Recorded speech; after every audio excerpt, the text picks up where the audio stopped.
کہ اسلام ایک پیشے کو ناپسند کرتا ہے اور وہ ہے مانگنے کا پیشہ، ہاتھ پھیلانے کا پیشہ، سوال کرنے کا پیشہ، اس کو ناپسند کیا ہے۔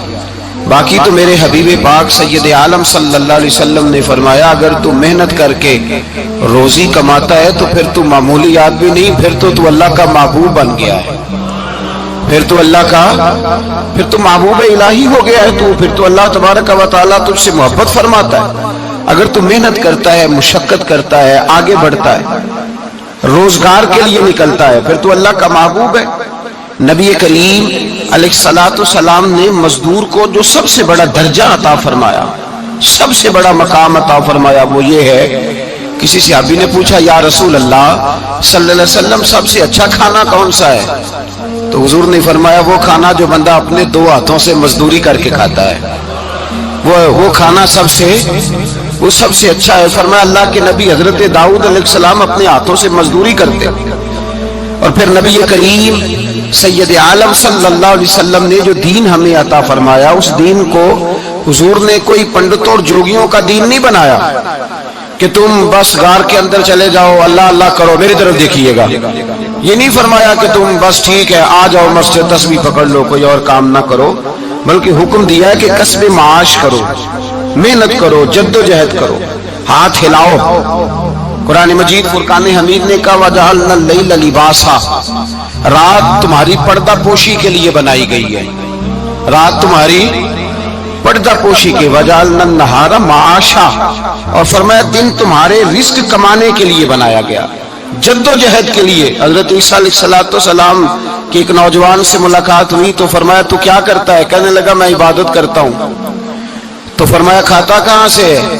کہنے لگا میرا بھائی کمائی کرتا ہے تو وہ مجھے اس میں سے حصہ دیتا ہے۔ تو آپ فرمانے لگے پھر تو عبادت گزار نہیں، تیرا وہ بھائی تجھ سے زیادہ عبادت گزار ہے، جو تیرے لیے یہ بندوبست کرتا ہے، جو تجھے یہ جد و جہد کر کے دیتا ہے، وہ تیرے لیے۔ حضرت عمر فاروق رضی اللہ تعالیٰ عنہ نے اپنے دور خلافت میں شوق دلایا صحابہ، محنت کرنے کا شوق۔ ہمارے معاشرے کے اندر لوگ دوسرے کی کمائی پر وقت گزارنا چاہتے ہیں، دوسرے کے مال پر نظر رکھتے ہیں، مجھے کچھ سسرال سے مل جائے، کچھ مجھے رشتہ داروں سے مل جائے، کچھ مجھے دوست احباب سے مل جائے، کچھ مجھے باقی جگہوں سے مل جائے۔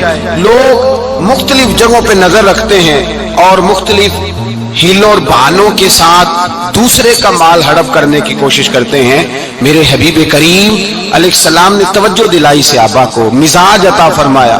نبی پاک صلی اللہ تعالیٰ علیہ وآلہ وسلم نے ارشاد فرمایا، حضرت عمر کی بات کر رہا تھا، پہلے اس کو مکمل کروں۔ جناب عمر فاروق رضی اللہ تعالیٰ عنہ نے شوق دلایا صحابہ کو۔ تو ایک دن آپ گزر رہے تھے تو ایک صحابی وہ درخت لگا رہے تھے، اپنے ہاتھ سے درخت لگا رہے تھے۔ تو حضرت عمر فاروق رضی اللہ تعالیٰ عنہ نے دیکھا تو دیکھ کر فرمانے لگے تجھے مبارک ہو، تجھے فرمایا اللہ تبارک و تعالیٰ تیری عزت بھی بڑھا دے گا اور تیری محتاجی بھی دور فرما دے گا، اس لیے کہ تو محنت کر رہا ہے، تو جد و جہد کر رہا ہے، تو اپنے ہاتھ سے کوشش کر رہا ہے۔ اللہ تبارک و تعالیٰ تیرا رزق بھی بڑھا دے گا اور اللہ تیری عزت میں بھی اضافہ کرے گا۔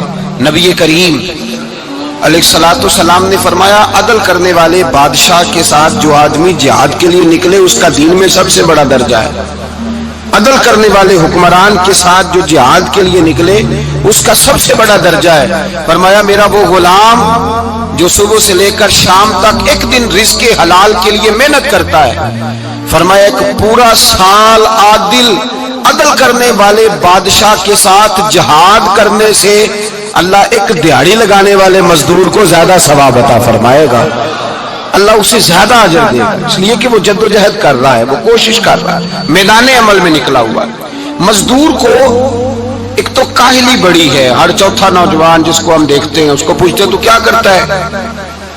کہتا کاغذ جمع کرائے ہیں باہر جانے کے لیے، تو سالوں بیت گئے، بس وہ نہ کاغذ نکلے نہ صاحب باہر گئے۔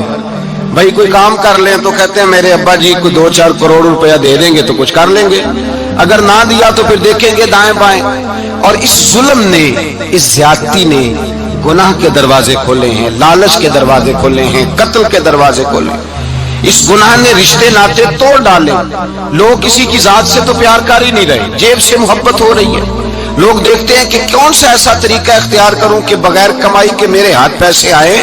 اور خدا کے بندو یاد رکھو, اللہ تبارک و تعالیٰ فرماتا ہے دنیا تجھے کیا دے سکتی ہے, لوگ تو محتاج ہیں, تو محنت کر اور توجہ میری بارگاہ کی طرف رکھ. حضرت عمر فاروق فرماتے ہیں مصطفیٰ کریم صلی اللہ علیہ وسلم نے فرمایا جو توجہ اللہ کی جانب رکھے اور کوشش کے لیے نکل کھڑا ہو, اس طرح پرندہ سویرے بھوکا جاتا ہے شام کو پیٹ بھر کے آتا ہے, اللہ اس بندے کو بھی پیٹ بھر کے روزی عطا فرمائے گا. حضرت حسن بصری رحمت اللہ علیہ تشریف فرما تھے تو ایک نوجوان آیا. اس نوجوان نے کہا حضرت آج کے بعد میں نے فکر نہیں کرنی کام کاج کی, میں نے نہیں کوئی بھی توجہ کرنی کمانا کیسے ہے کھانا کیسے ہے, میری فکریں دور ہو گئی. فرمایا کیا ہوا؟ کہنے لگا میں آج جنگل میں مزدوری ڈھونڈنے گیا تھا تو میں نے ایک عجیب انداز دیکھا ہے. ایک شیر نے شکار کیا, اس نے کچھ خود کھایا, کچھ اس نے بانٹا, کچھ تھوڑا سا شکار لے کے وہ گیا. پہاڑ کی چوٹی پر ایک لومڑی بیٹھی تھی, وہ لومڑی دونوں ٹانگوں سے معذور بھی تھی, آنکھوں سے اندھی بھی تھی. اس شیر نے جا کے اس کے منہ کے اندر وہ شکار ڈالا ہے اور لومڑی نے کھایا ہے. کہنے لگا جو رب اندھی اور لنگڑی لومڑی کو پہاڑ پر رزق دے سکتا ہے مجھے بھی دے دے گا, میں نے کوئی کام نہیں کرنا. تو حضرت حسن بصری رحمت اللہ علیہ فرمانے لگے کتنی چیزیں دیکھی تو نے, ایک شیر اور ایک لومڑی. فرمانے لگے تو نے لومڑی بننے کا پروگرام بنایا, شیر بننے کا کیوں نہیں بنایا؟ تو شیر بننا, خود بھی کھا دوسروں کو بھی کھلا, تو نے لومڑی بننے کا پروگرام بنایا ہے. مزدوروں گویا حضرت حسن بصری فرما رہے ہیں کہ مزدور لومڑی نہیں ہوتا, مزدور تو شیر ہوتا ہے. مزدور تو یہ تو شیر ہوتا ہے, شیر. اس کا مالک جو جس نے اس کو دیہڑی پہ رکھا ہے وہ بھی مزدور کی کمائی کھا رہا ہوتا ہے, وہ بھی مزدور کی. تو مزدور تو شیر ہے, انہیں سر جھکا کے نہیں جینا چاہیے, انہیں سر اٹھا کے جینا چاہیے. یہ تو بڑے قیمتی وجود کے لوگ ہیں جو مزدوری کرنے نکلتے ہیں, ان کے کچھ حقوق ہیں, کچھ حقوق. ہمارے حکمران بھی حقوق کا تعین کرتے ہیں, کہتے ہیں 15,000 سے زیادہ, یہ جو بجٹ آیا ہے نا اس میں 15,000 سے زیادہ, کہتے ہیں مزدور کی تنخواہ 15,000 ہونی چاہیے. کتنی جی؟ 15,000 سے کون سا گھر چلتا ہے؟ ویسے مولویوں کی بھی اتنی ہے, اور میرے خیال ہے کم مولویوں کی 15,000 ہے, 10 کے قریب ہی ہے. اور اس کو بھی کہتے ہیں کہ تو بڑا کھاتا ہے, ارادہ ہے عید کے بعد تجھے چھٹی کرا دی جائے, بڑے خرچے ہیں تیرے مولوی. 15,000 روپیہ تنخواہ مزدور کی, گزارا ہوتا ہے؟ آؤ میں تمہیں وہ اس بارگاہ پہ لے جاؤں جس نے سب کو شانیں عطا فرمائی ہے. حضرت ابوبکر صدیق رضی اللہ تعالیٰ عنہ خلیفۃ المسلمین بنے. خلیفہ بنے تو سویرے جس رات خلیفہ بنے سویرے سر پہ ٹوکری رکھی, منڈی کی طرف جا رہے ہیں. حضرت عمر فاروق رضی اللہ تعالیٰ عنہ مولا علی شیر خدا کو کسی نے بتایا کہ وہ تمہارا خلیفہ تو جا رہا ہے مزدوری کرنے, وہ تو جا رہا ہے کمائی کرنے. حضرت علی شیر خدا مولا کائنات جناب فاروق اعظم دونوں نے رستے میں روکا. کہ ابو بکر کہاں جا رہے ہو؟ فرمانے لگے کام کرنے جا رہا ہوں, مزدوری کروں گا, منڈی میں جاؤں گا, تجارت کرتا تھا اس کو جاری رکھوں گا, بچوں کا پیٹ بھی تو پالنا ہے. اب تمہاری حکومت کے پیچھے بچے تو نہیں نا بھوکے مروا لینے, میں نے کچھ کرنا تو ہے. حضرت عمر کہنے لگے چل آ کے بیٹھ, ہم صحابہ کو اکٹھا کرتے ہیں اور مال غنیمت سے تیرا وظیفہ لگاتے ہیں, آپ کو وظیفہ ملے گا ماہانہ. تو آپ بیٹھ کر کے مسجد میں تو ڈیوٹی کریں. بیٹھ گئے, مشاورت ہوئی تو حضرت ابوبکر صدیق رضی اللہ تعالیٰ پوچھنے لگے جناب بتلائیے آپ کا کتنا وظیفہ لگایا جائے. تو حضرت ابوبکر صدیق فرمانے لگے اتنا لگا دو جتنی ایک مزدور کی تنخواہ ہوتی ہے. تو ایک صحابی بول کے بڑے میٹھے اور دھیمے لہجے میں کہنے لگے ابو بکر اگر تیرا گزارا نہ ہوا تو, اگر تیرا گزارا نہ ہوا تو. حضرت ابوبکر صدیق فرمانے لگے اگر میرا گزارا نہ ہوا تو میں مزدوروں کی تنخواہوں میں اضافہ کر دوں گا, اگر مزدوروں کے گھر چلنے لگیں گے تو میرا بھی چلے گا, میں ان کی تنخواہیں بڑھاؤں گا صرف اپنی. تو مزدور کے حقوق کا تعین کیا. سب سے پہلے تو میرے نبی پاک علیہ السلام نے منع فرمایا, فرمایا جس کو مزدوری پر رکھو پہلے اس کے ساتھ اجرت طے کرو. حضور صلی اللہ علیہ وسلم نے فرمایا جب تک اجرت واضح نہ ہو جاؤ کسی کو کام پر, جب تک اجرت واضح نہ ہو جائے, مکمل نہ ہو جائے کہ کیا دینا ہے, طے کریں